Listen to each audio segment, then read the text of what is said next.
प्रभु के सेवकों के कार्य। दोस्तों, जब जब अंधकार का साम्राज्य छाता है, प्रभु यीशु मसीह निश्चय आता है। बाइबल पढ़ने वाला और इतिहास की जानकारी रखने वाला प्रत्येक शख्स जानता है, जब जब पृथ्वी को अंधकार की शक्तियों ने डुबाना चाहा, चमत्कार हुआ, हाहाकार मचा और पुनः पृथ्वी अंधकार की गर्त से बाहर निकल गई।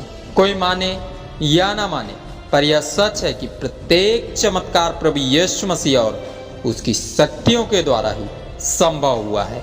अंधकार का साम्राज्य पुनः छाता जा रहा है। पिछले सप्ताह आई खबर के अनुसार परमेश्वर की प्रजा के सबसे बड़े विरोधी देश ईरान ने भी उन शक्तियों को ईजाद कर लिया है, जिन शक्तियों के द्वारा वो प्रभु परमेश्वर के देश इज़राइल में हाहाकार मचा सकता है।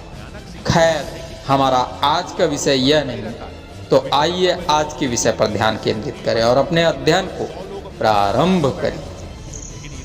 प्रभु यीशु मसीह के नाम में आप सबों को जय मसीह। न्यायियों की पुस्तक में लिखे वचन के अनुसार प्रभु के दास यहोशू के मरते ही इज़राइल पुनः भटक गया और हठ वाली आत्मा का शिकार बनकर पुनः वो कार्य करने लगा जिन कार्यों को ना करने का आदेश परमपिता परमेश्वर ने दिया था।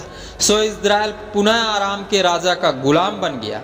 8 वर्ष तक गुलाम रहा, तब पुनः परमेश्वर के अधीन हुआ और परम पवित्र परमेश्वर ने पुनः अपनी चुनी हुई प्रजा पर दया करके कालेब के छोटे भाई ओत्नियल में अपना आत्मा समाया और अपनी प्रजा को आराम की गुलामी से बाहर निकाला। और न्यायियों की पुस्तक उसके 3 अध्याय के 11 पद में लिखे वचन के अनुसार 40 वर्ष तक देश में शांति बनी रही।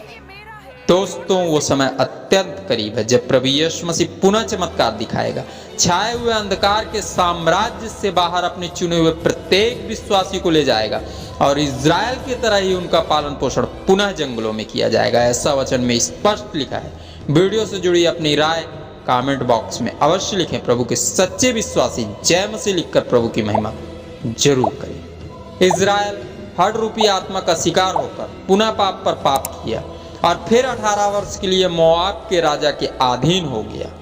फिर मन फिराया, पछताया और पुनः गेर के पुत्र यहूद के द्वारा दास्ता से छुड़ा लिया गया। न्यायियों की पुस्तक उसके 3 अध्याय के 30 पद में लिखे वचन के अनुसार पुनः 80 वर्ष तक देश में शांति बनी रही। इज़राइल पछताता तो जरूर था, पर पश्चाताप नहीं कर पाता था। सो बार बार हठ वाली आत्मा का शिकार बनकर पाप पर पाप करता रहा। 80 वर्ष बीतने पर पुनः पाप किया और कनान के राजा के अधीन हो गया। इस बार उन्हें भयंकर दंड भुगतना पड़ा। 20 वर्ष उन पर बड़ा अत्याचार हुआ, बड़ा अंधेर हुआ। तत्पश्चात उन दिनों की नबिया जो लप्पीदोत की स्त्री दाबोरा थी और इज़राइलियों का न्याय किया करती थी, उसकी अगुवाई में प्रभु ने इज़राइल को आजाद किया और पुनः देश में 40 वर्ष तक शांति का वातावरण बना रहा। आज के वर्तमान समय में भी भ्रष्टाचार का अंधकार लगातार बढ़ता जा रहा है। सो अंधकार से भरे इस युग में पवित्र आत्मा सिखाना चाहता है कि परमेश्वर की दया बड़ी है।